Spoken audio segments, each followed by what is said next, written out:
Hai, makasih udah mau mampir di YouTube channel aku. Jadi hari ini kita bakal gibah bersama Loli Cimos.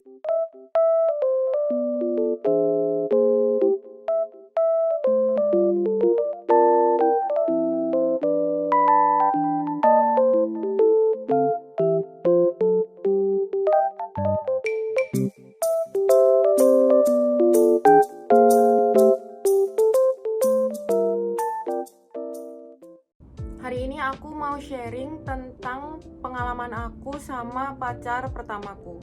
Sebenarnya dia bukan pacar pertamaku sih. Sebelumnya aku pernah pacaran 1 kali, tapi kayak cinta monyet, terus cuma 4 bulan. Jadi biasanya nggak aku anggap.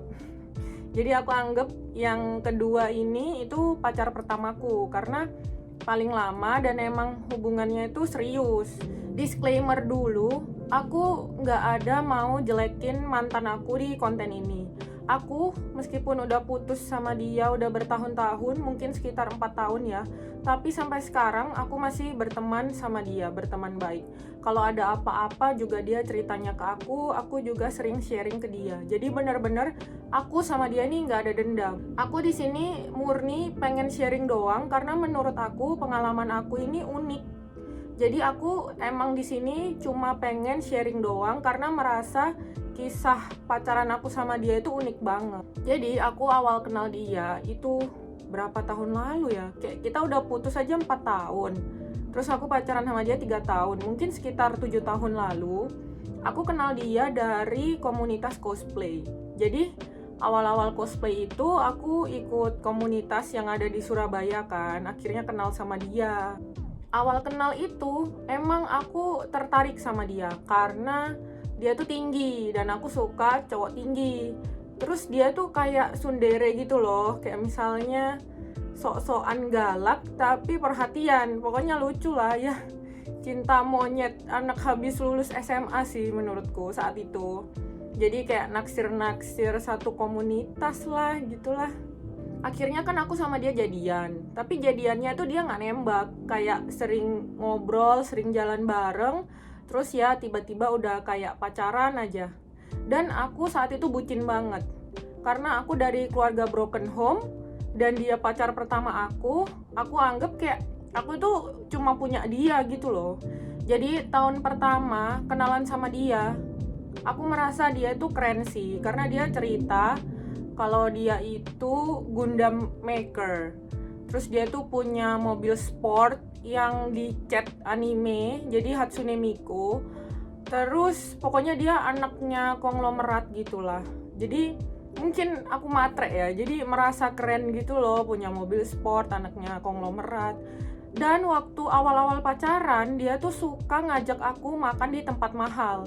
Yang di saat itu aku emang dari keluarga yang nggak kaya ya, jadi saat dia ngajak aku ke tempat makan mahal itu emang ngerasa wah banget gitu loh. Dan mama aku juga jadi seneng, wah anak aku pacarnya kaya, jadi mama aku tuh dukung-dukung aja. Dan selama 1 tahun pacaran itu ternyata dia tuh banyak bohong ke aku. Jadi kebongkar semuanya tuh di tahun kedua. Kayak misalnya dia bilang kalau dia tuh Gundam maker, ternyata bukan. Yang Gundam maker itu temen dia tuh cuma bantuin kayak mungkin ngecat atau apa, jadi bukan murni dia Gundam maker. Terus di tahun kedua juga ketahuan kalau dia tuh bohong kalau punya mobil sport, karena selama 1 tahun dia tuh jemput aku itu pakai motor butut, yang motor udah lama banget gitulah, yang sampai sering mogok. Tapi aku nggak pernah permasalahin sih masalah kendaraan dia. Yang permasalahin itu mama aku, kayak katanya anak konglomerat kok jemput kamu pakai motor butut gitu-gitu sih. Cuma aku nggak terlalu perkarain saat itu. Terus misalnya hujan, aku kadang paksa dia jemput aku naik mobil, karena biasanya aku kan udah dandan apa segala macem, kalau kehujanan tuh nggak enak.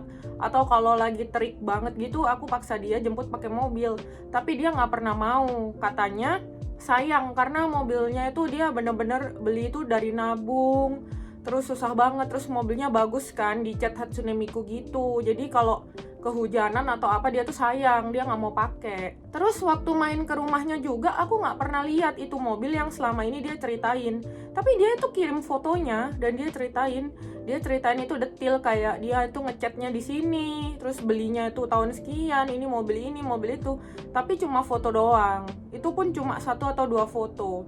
Sampai di titik aku kan sering main ke rumahnya, nggak sering sih, beberapa kali.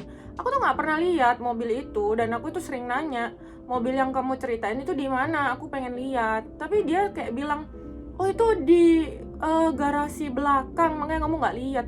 Sedangkan rumahnya dia tuh nggak ada garasi belakang, emang cuma pagar, terus garasi motor 1 mobil, itu mobil papanya dia. Terus udah rumah, kayak nggak ada garasi belakang gitu loh. Tapi aku waktu itu percaya-percaya aja. Dan di satu titik yang udah pacaran tahun kedua itu, pokoknya itu kebongkar semua kalau dia bohong. Dan bohongnya itu banyak banget. Kayak contohnya, bohongnya tuh gimana ya, dari kecil yang nggak penting aja dia tuh bohong. Contohnya, dia tuh pernah beliin aku aksesoris kayak jam dari apa sih? Oh, aksesoris kayak jam dari Daiso gitu kan. Itu kayak barang-barang dari Jepang gitu. Sebenarnya dia beli di Daiso, kalau nggak salah waktu itu harganya 30 ribuan apa ya. Tapi dia bilang ke aku kalau teman dia tuh habis dari Jepang, terus bawa oleh-oleh banyak, dan dia dikasih itu. Dan oleh-olehnya itu dikasih ke aku. Jadi sebenarnya bohongnya dia tuh banyak, tapi ada yang penting, ada yang nggak penting. Tapi segala sesuatu itu dia bohong gitu loh ke aku. Dan aku sampai sekarang benar-benar nggak ngerti kenapa dia suka bohong. Entah itu hobi apa gimana, aku juga kurang ngerti, atau dia emang punya kelainan psikologi. Pokoknya aku banyak nemu hal janggal dari dia. Kayak contohnya, aku ini kan posesif banget. Jadi kayak kalau HP itu selalu aku bukain, aku selalu kontrol chat dia. Terus chat-chat yang zaman dulu itu aku scroll, aku bukain gitu kan. Aku tuh pernah nemu dia zaman SMA, dia tuh chat ke ratusan cewek, nanya chat mesum gitulah, tapi kayak dikopas-kopas, kayak misalnya kamu open BO enggak, aku tertarik misalnya gitu ya, tapi dikopas ke ratusan cewek. Terus kan aku nanya, kenapa kamu ngelakuin kayak gitu? Tapi di chatnya itu nggak ada yang bales ya kebetulan, jadi nggak berlanjut. Dia cuma ngechat sama cewek-cewek banyak itu, dikopas-kopas, tapi cewek-cewek itu nggak ada yang respon. Tapi aku shock dong, kenapa pacar aku ngelakuin kayak gitu, meskipun itu masa lalu ya, aku tuh pengen tahu. Tapi dia bilang itu tuh dihack. Tapi kalau dihack, kenapa kok misalnya gini, 5 chat itu mesum, terus ada chat sama temennya, masa dia nggak tahu kalau ada yang ngehack Facebook dia sampai 1 tahun gitu, ngerti nggak maksudku? Emang ini ruwet sih, aku juga bingung jelasinnya. Tapi waktu itu aku nggak percaya sih dia dihack. Aku merasa dia ini emang ada yang salah gitu loh dari dirinya. Aku nggak ngerti dia gangguan jiwa apa gimana, aku kurang ngerti deh. Soalnya ada temen kampus dia yang cerita ke aku kalau dia tuh suka ngaku-ngaku kalau dia itu bipolar, terus bisa kepribadian ganda apa. Pokoknya temen kampusnya dia tuh cerita ke aku kalau dia tuh penyakit jiwa. Tapi teman kampusnya merasa kalau dia ini bohong, kayak sok-sokan sakit jiwa biar caper doang. Karena nggak pernah kambuh katanya selama dia kuliah, nggak pernah melihat orang ini kayak kepribadian ganda atau bipolar atau apa. Jadi teman kampus dia tuh merasa dia tuh bohong. Pokoknya banyak lah yang cerita ke aku kalau dia tuh suka bohong ini, suka bohong itu. Pernah juga kakak kelas dia itu chat Facebook aku, karena kebetulan kita ngurus satu event bareng, jadi aku kenal. Terus dia cerita semua buruknya cowok ini. Jadi aku akhirnya tahu semua keburukan dia. Tapi di tahun kedua itu, aku itu nggak milih buat ninggalin dia. Aku mikir, ya itu semua kesalahan dia di masa lalu, dan yang aku kenal saat itu dia orangnya baik. Emang dia suka bohong, tapi bohongnya itu nggak benar-benar merugikan aku gitu loh. Kayak bohong-bohong iseng apa gimana. Tapi kalau masalah kekayaan, kayak misalnya dia Gundam Maker, atau dia punya mobil sport, aku mikirnya dia bohong biar bisa dapetin aku doang, karena sayang sama aku. Jadi aku masih mikir dia sayang, dan bohongnya itu cuma ya angin lalu lah aku bisa maafin dan buka lembaran baru lah sama dia. Terus di tahun kedua, karena aku udah kenal dia sepenuhnya, kita itu ya dia mulai terbuka lah sama aku. Jadi nggak pernah ngajak makan mahal lagi. Jadi dia jujur kalau nggak ada duit apa. Dan aku pun bisa menerima pernyataan dia. Aku nggak pernah nuntut apa-apa di dia. Kayak ya lo bilangnya lo kaya, kalau lo miskin gue nggak mau. Aku nggak kayak gitu, aku nggak nuntut. Dan aku berusaha bantu dia. Kayak misalnya dia kan uang jajan pas-pasan. Biasanya dia tuh buat beli keperluan kuliah. Karena dia tuh tipe yang keluarganya ini kaya. Papanya itu kayak orang pemerintahan gitu. Tapi dia ini menurutku baik sih attitude-nya. Dia tuh nggak mau minta-minta ke orang tuanya. Padahal misalnya butuh buku atau apa, tinggal minta ke orang tuanya kan. Tapi dia nggak mau, dia beli sendiri pakai uang jajan dia. Tapi jeleknya dia jadi susah makan gitu-gitulah. Tapi jeleknya dia kan jadi susah makan karena uang jajannya kepake untuk hal-hal lain. Nah biasanya aku itu sering banget ajak dia makan di rumah. Jadi kalau bisa tiap hari dia makan di rumah masakan mama aku. Awalnya mama aku itu biasa aja dan seneng kalau bisa bantu pacar aku ini kan, mantan aku ini kan. Tapi lama-lama mama aku mulai merasa janggal. Kayak dia bilang konglomerat kok nggak ada buktinya gitu loh. Mama aku tuh mulai mempertanyakan. Dan aku nggak jelasin ke mama aku kalau selama ini dia tuh bohong. Tapi dibilang bohong ya nggak juga sih. Keluarga dia tuh emang berkecukupan. Rumahnya besar, ada banyak. Tapi emang dianya nggak ada duit. Kan nggak semua orang tua yang kaya raya itu ngasih duit berlebihan buat anaknya gitu kan. Jadi dia hidupnya ya biasa aja dan nggak ada duit sih. Mama aku tuh mulai nggak suka dia makan di rumah. Dan aku tuh sering dimarahin. Tapi aku bodo amat. Karena aku bucin. Ini jangan ditiru ya. Terus papa aku juga mulai marah-marah kenapa aku mau sama cowok kayak gini. Tapi kalau papa aku titik beratnya itu lebih ke arah nggak suka karena cowok aku ini orang Jawa. Papa aku pengen aku punya pacar itu cowok Cina. Maaf ya, bukan bermaksud rasis, tapi emang saat itu kondisinya begitu. Jadi papa mama aku tuh nentang hubungan aku sama dia. Tapi aku nggak peduliin. Aku malah endingnya tuh backstreet.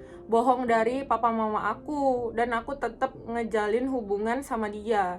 Jadi tahun kedua itu ya tahun struggle sih, yang benar-benar aku berusaha bantu penuhi kebutuhan dia dengan cara yang aku bisa.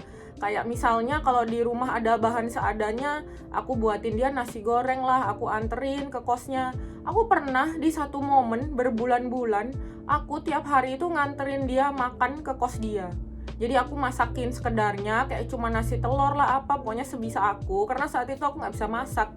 Jadi aku pokoknya anterin ke dia, pokoknya dia itu jangan kelaparan lah. Jangan karena dia beli buku kuliah, terus dia harus kelaparan. Tahun ketiga, sifat buruk dia yang suka bohong itu belum sembuh.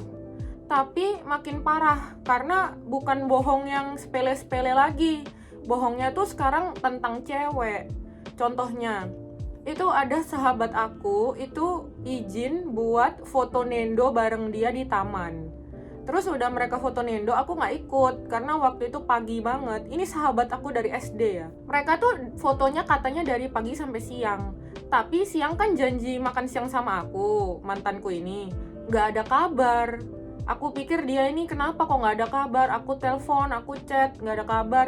Sampai agak sore dia bilang dia ketiduran. Ya udah, terus kita makan bareng. Udah, katanya si sahabat aku ini habis foto nendo langsung pulang. Ternyata aku baru tahu dari sahabat aku ini kalau mantan aku itu bohong. Jadi habis foto nendo mereka itu nonton anime bareng di kamar cowokku ini. Jadi cowokku ini di Surabaya itu punya kos-kosan. Jadi keluarga dia aslinya tuh di luar kota. Dia di Surabaya itu pemilik kos. Dia tinggal di kos itu sekalian ngurusin kos itu gitu loh. Nah, jadi dia nonton anime sama sahabatku di kamar dia, di kosnya itu yang milik dia. Terus sahabatku bilang dia tuh pegang-pegang sahabatku, tapi pegang-pegang bukan mesum ya. Kayak misalnya adegannya lucu, sahabatku itu dicolek, aduh lucu banget apa, pokoknya dia tuh dempet-dempet, kata sahabatku. Terus sahabatku juga bilang si cowokku itu bilang gini, next time kalau kita mau pergi bareng nggak usah bilang ke aku, biar mereka tuh nggak ada yang ganggu gitu loh, nggak ada yang nyariin dan lain-lain, dan nggak ada yang curiga. Padahal aku tuh nggak curiga sama mereka, justru perbuatan dia tuh yang ngebuat aku itu curiga gitu loh. Terus banyak banget lah drama sama cewek-cewek, sampai aku tuh sering ngelabrak cewek kalau pacar aku itu ngechat dia. Jadi misalnya ada project event bareng, ada cewek cantik nih, cosplayer, terus habis project itu pacar aku jadi sering ngechat cewek ini, itu ceweknya tuh aku labrak. Dan aku minta maaf sama semua cewek yang kena drama sama aku gara-gara aku bucin.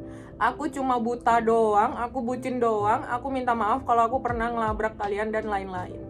Habis gitu, pokoknya dia tuh sering ketahuan selingkuh. Tapi selingkuhnya itu bukan yang bener-bener selingkuh, maksudnya tidur sama cewek atau apa. Ya kecil-kecil gitu. Kayak salah satunya lagi, dia tuh pernah nampung temen ceweknya yang dari Bandung, itu tidur di kosnya tanpa izin aku. Dan waktu aku tahu itu aku marah banget. Kenapa nggak jujur? Kalau nggak ada apa-apa kan harusnya jujur aja. Dan katanya dia tuh naksir, nggak tahu, kata cewek Bandung ini, dia tuh naksir cewek Bandung ini. Terus cewek Bandung ini pernah dilecehkan, digrepe-grepe, aku nggak ngerti lah. Pokoknya itu ribet sampai jadi drama kan, sampai cewek Bandung ini nuduh dia diperkosa dan lain-lain. Pokoknya ribet lah. Tapi aku itu masih belain mantan aku ini. Pokoknya aku masih sayang, aku masih belain. Dan apapun yang dia lakukan, pasti aku bilang, udah kita tutup kasus dan kita lanjut lagi kayak nggak terjadi apa-apa. Karena aku ya bucin gitu sih, buta. Aku nggak ngerti cowok baik itu kayak gimana, karena aku dari anak broken home kan. Habis gitu di tahun ketiga ada di satu titik, intinya dia selingkuh. Ini aku percepat aja ya timelinenya. Pokoknya dia tuh selingkuh sama cewek ori Jepang. Jadi cewek ori Jepangnya itu di sini tuh entah kerja atau gimana, pokoknya ngajar, terus selingkuh sama mantanku ini. Awal-awal aku tahu dia selingkuh, aku berusaha ngasih tahu cewek Jepang ini kayak, oh, dia tuh udah punya pacar. Karena aku mikir cewek Jepang ini dibohongin gitu loh. Karena aku mikir cewek Jepangnya ini dibohongin sama mantan aku, mungkin ngakunya nggak punya pacar atau apa. Dan emang bener sih, mantan aku bilang aku ini bukan pacarnya, tapi aku tuh cewek yang naksir dia bertahun-tahun, tapi dia nggak mau sama aku. Dia ngaku ke cewek Jepangnya kayak gitu. Makanya aku berusaha jelasin kalau aku sama dia tuh pacaran udah 3 tahun, tolong jangan ganggu hubungan kami. Maksudku kayak gitu kan. Karena cewek Jepangnya ini cuma bales, aku nggak ada urusan apa-apa sama si cowok itu, terserah lu mau ngapain, aku nggak peduli. Jadi aku tuh masih positive thinking kalau cowok aku nggak selingkuh, meskipun kondisinya di situ udah di blok gitulah. Aku kayaknya, aku lupa aku ngeblok dia atau dia ngeblok aku. Pokoknya kita tuh udah nggak kontak, nggak chat. Dan mantan aku itu mulai majang foto profil sama cewek itu, posting-posting Instagram tentang cewek itu. Jadi kayak aku itu udah ya nggak ada aja gitu. Udah bener-bener, padahal nggak ada kata putus. Kita tuh udah jalan tahun ketiga, tapi ya tiba-tiba aku kayak dilupain gitu aja sih. Sampai waktu itu aku ada ngurus event kan. Salah satu pengurus event itu bilang, "Mbak, kok pacar kamu pajang foto profil sama cewek lain ya?" gitu. Waktu aku lihat, aduh, marah banget. Karena aku merasa meskipun kita udah nggak kontak, kita tuh belum bener-bener putus gitu loh. Masih pacaran menurut aku ya, meskipun itu udah berbulan-bulan nggak kontak. Aku marah banget. Dan di foto profilnya itu, cewek itu pakai barang-barang cosplay aku. Jadi kayak bando, rubah, pokoknya barang-barang cosplay aku yang aku titipin di mantan aku dipakai cewek ini. Aku nggak terima dong. Aku SMS ke mantan aku itu, aku minta semua barang-barangku yang ada di dia, boneka, sepatu, bando, apa semua dibalikin. Karena aku nggak ikhlas kalau dipakai sama cewek ini. Kalau putus ya udahlah, tapi barang-barangku itu tolong dikembalikan gitu loh. Tapi aku itu dikacangin sampai di titik aku nggak kuat. Aku ngajak sahabatku itu yang dulu yang sempet foto nendo sama dia itu, yang tengkar. Aku ngajak sahabatku boncengan pergi ke kos cowok ini. Aku cuma mau nagih semua barang-barang aku aja, itu doang. Aku nggak ada maksud lebih. Ternyata dia itu nggak ada di kos saat itu. Aku bisa masuk kos karena ada salah satu penghuni kos yang masuk, terus aku langsung ikut aja nyelonong masuk gitu loh. Tapi dia nggak ada di kamar. Terus aku cari barang-barangku itu juga nggak ada. Aku nggak tahu di mana. Mungkin udah dikasih ke cewek barunya apa gimana, aku nggak ngerti. Di situ aku mikir, aku itu ngambil barang-barang dia kayak laptop, iPad, HP. Waktu itu aku ambil semua. Aku kan bawa tas ransel. Nah terus temen aku itu ketakutan. Dia bilang gini, "Li, nanti kita dilaporin polisi gimana? Ini tuh perampokan gitu-gitu." Ya meskipun kamu nggak niat nyolong, ini cuma buat sandra gitu kan. Tapi nanti kita dituduh nyolong gitu kan. Ya udah, akhirnya aku nggak jadi ngambil semua itu. Aku jadi ikut takut juga gara-gara sahabatku bilang kayak gitu kan. Akhirnya aku itu cuma ngambil HP iPhone dia satu. Karena dia kalau nggak salah punya 2 HP. Yang di kamar itu ada 1 HP dia. Aku ambil iPhone itu doang. Cuma buat gini loh, lu balikin semua barangku, nanti ini iPhone aku kembaliin ke kamu. Udah, sesimpel itu doang mauku. Tapi sampai di rumah, aku kan buka HP iPhone dia. Ternyata banyak video, foto aib dia bersama selingkuhannya. Aku nggak perlu ceritain ya aibnya apa, karena kasian juga. Terus kalian kalau yang kenal sama Jepang ini dan mantan aku, tolong jangan di komen. Aku mau jaga privacy mereka sih. Aku emang nggak mau spill siapa orangnya, karena aku juga ini saat ini aku buat konten tuh nggak ada dendam sama sekali ke mereka. Emang pure ini aku mau sharing doang. Habis itu aku kan nemu foto aib mereka berdua. Itu aku bukannya sakit hati, aku tuh malah seneng karena aku bisa ngancem mereka. Ini jangan ditiru, ini perbuatan jahat, jangan ditiru. Jadi foto-fotonya itu aku kirim ke cewek Jepang itu, terus aku bilang gini, "Kamu bilang nggak ada hubungannya apa-apa, kok banyak kayak ginian ya kalau nggak ada hubungannya apa-apa?" Terus cewek Jepang itu ketakutan dan ngajak aku ketemu. Pokoknya dia tuh bilang, "Tolong kita bisa bicarakan ini baik-baik, aku bisa jelaskan semuanya." Kemana aja, dari awal nggak mau ngomong baik-baik. Dari awal aku berusaha kontak, berusaha ngomong baik-baik, nggak mau, tiba-tiba kayak gitu. Terus kita ketemuan akhirnya di kafe. Di kafe itu cewek Jepang ini ngajak 4 cowok apa 5 cowok, aku nggak tahu. Pokoknya salah satunya itu mantanku. Oh, mantanku juga ngajak orang lain juga. Nah gimana sih, pokoknya banyak orang di situ lah. Aku datang sendirian dan cewek ini tuh bawa banyak orang. Pokoknya kan abis drama itu selesai, kan cowok-cowok itu curhat ke aku kan, kayak kenalan terus cerita. Cewek Jepang ini udah melakukan itu sama banyak cowok di Indonesia. Tapi nggak semua ngelakuin gini ya. Jadi kayak yang satu sama dia dijanjiin nikah. Karena cowok ini tuh bilang gini ke aku, "Iya, aku sama dia tuh udah serius. Dia udah janji mau pindah agamaku, udah ketemu keluargaku dan kita tuh udah serius mau nikah. Tapi melakukan hubungan ini sama yang satunya juga.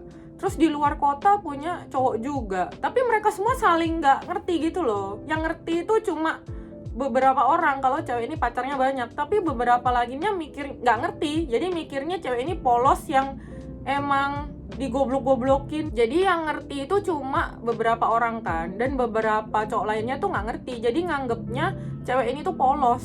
Dan aku bilang kan, kalau polos kenapa ada ini gitu loh, sama kayak ada video ini sama beberapa cowok. Terus cowok-cowok itu bilang, "Iya itu tuh diperkosa, dijebak, diapain gitu." Pokoknya nganggep cewek ini tuh polos. Pokoknya intinya gitu. Udah aku singkirkan dulu ya masalah cewek ini.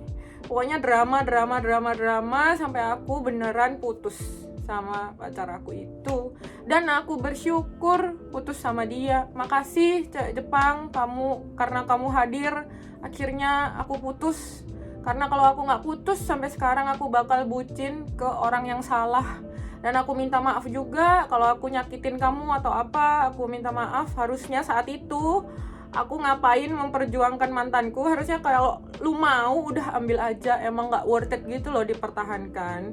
Karena aku udah putus 3 tahun apa 4 tahun aja, mantanku tuh belum lulus kuliah. Jadi kayak saat itu kalau aku nggak putus sampai sekarang masih struggle gitu loh. Dan dia udah lulus kuliah juga belum ada kerja dan lain-lain. Jadi aku kayak kalau nggak putus emang strugglingnya bakal lama sih, kayak 7 tahun tapi dia nol terus. Tapi aku nggak benci, benar-benar enggak benci. Aku setelah putus sampai detik ini benar-benar masih hubungan baik, masih chatting. Mamanya dia meninggal, terus papanya itu ada masalah apa, dia cerita semua ke aku juga kalau ada apa-apa cerita ke dia, karena aku anggap segala sesuatu yang dia lakukan saat itu mungkin dia belum dewasa, dia masih kecil, aku juga belum dewasa, aku salah, dia salah. Jadi aku benar-benar cuma bisa ngambil hikmahnya doang. Aku nggak mau salah-salahin dia, kayak ya udahlah, damai. Dan habis putus pun ternyata dia belum berubah. Aku tuh pernah, kan dulu aku nggak punya PayPal, jadi aku sering pinjem PayPalnya mantan aku, karena saat itu yang aku tahu punya PayPal cuma mantan aku. Tapi ini kondisinya udah putus ya, jadi aku sering minta tolong dia nyairin uang dari PayPal. Sampai berkali-kali aku minta tolong dia, sampai di titik aku mau buat PayPal sendiri, karena aku nggak enak ngerepotin dia terus kan. Nah, waktu aku bilang ke dia mau buat PayPal sendiri, dia tuh nggak ngebolehin. Katanya karena dia tuh udah nyakitin aku, pengen setidaknya meskipun udah putus dia tuh masih bantuin aku. Dan aku percaya aja, jadi ya udah aku nggak buat PayPal. Sampai di titik berkali-kali nyairin duit, aku kan minta ini resip ke dia. Resip tuh apa ya? Aku minta bukti nyairinnya itu loh, karena selama ini aku cuma dapet langsung ditransfer ke rekening aku ya, misalnya 8 juta. Aku itu mulai ragu karena nominalnya tuh selalu genap. Kalau dari dolar ke rupiah biasanya nominalnya tuh kacau, karena dolar itu misalnya 14.600, 14.320 misalnya gitu ya, nominalnya tuh kacau. Tapi yang dia transfer ke aku tuh selalu genap, kayak 8 juta, 7 juta, 5 juta, selalu genap. Aku tuh mulai curiga. Tapi curiganya itu bukan dia korupsi duitku. Aku mikir dia tuh nambahin duitku. Jadi misalnya ada 7.450.000 sama dia ditombokin, jadi dia transfer aku 7,5 juta gitu loh. Aku mikirnya dia nombok. Jadi aku maksa minta bukti transfer, bukti cairin duit. Aku bilang aku butuh nominal yang pasti gitu loh, berapa. Karena aku juga gak mau dia nombok. Aku udah minta tolong, masa dia nombok, aku gak tega. Jadi aku paksa minta bukti transfer, dia gak mau kasih. Kayak, oh ya nanti ya. Gak pernah mau kasih sampai berkali-kali. Sampai di titik ternyata dia itu korupsi duitku. Jadi misalnya 11.600.000, dia cuma kasih aku 11 juta. Dia selama berkali-kali itu korupsi. Tapi aku gak marah. Aku bilang aku gak marah, karena gak kaget gitu loh. Kayak ya emang aku goblok aja, ditipu orang yang sama berkali-kali, bahkan udah putus ketipu lagi. Kayak emang aku aja yang goblok. Jadi aku benar-benar gak marah sama dia. Aku cuma bilang ya aku kecewa, karena kondisinya dia korupsi duit aku itu sebulan sebelum dia korup kalau nggak salah. Aku itu bayarin dia operasi kaki, karena keluarganya dia nggak ada duit. Terus kakinya tuh kayak mulai membusuk, jadi cantengan gitu, tapi udah parah dan mulai busuk atau gimana gitu. Pokoknya operasi semua, obat itu pakai duit aku. Sampai detik ini belum dibayar. Tapi nggak apa-apa, emang waktu itu aku niatnya bantu. Jadi waktu dia korupsi duit aku itu aku merasa sakit banget kan, kayak aduh, lu gak ada yang bantu, udah putus gue juga masih mau bantu lu, tapi lu korupsi duit gue gitu loh. Sampai detik ini dia gak mau ngasih bukti cairin duitnya itu berapa. Jadi sampai detik ini aku gak tahu dia korupsi berapa. Bahkan udah putus, keluarganya itu ada yang utang aku dan gak dibayar. Bukan gak dibayar semua sih, kayak utang 5 juta baliknya cuma 4.200.000 gitu loh, gak dibayar. Tapi ya udah, aku benar-benar gak marah sama dia, karena dia tuh ya gimana ya, udah ngajarin banyak lah sama aku. Kayak aku gak ngerti sih ini buruk apa baik, tapi sekarang kalau untuk memperjuangkan cowok itu aku agak males jujur aja. Kayak aku pengen kalau udah ada bau-bau nggak worth it ya udah gitu. Kayak males, ada rasa males berjuang, males susah payah gitu loh. Ya tapi aku bersyukur aku bisa nggak benci dia. Dan mantanku, kalau kamu nonton konten ini jangan tersinggung, aku bener-bener udah maafin kamu. Ini emang cuma aku mau sharing aja. pengalamanku, aku nggak ada benci sama kamu dan lain-lain. Ya semoga bisa diambil hikmahnya aja buat aku dan kalian. Kalau kalian udah ada merasa bau-bau pacar toksik itu lebih bisa membuka mata. Jangan bego lah kayak aku. Ya tapi atas semua yang terjadi aku bersyukur. Aku juga bersyukur gak benci dia. Udah pokoknya semua aku syukurin. Makasih udah ngasih aku pelajaran hidup selama 3 tahun. Makasih udah mau dengerin gibahan aku. Maaf kalau panjang, ribet, dan aku ngomongnya kecepetan kali ya.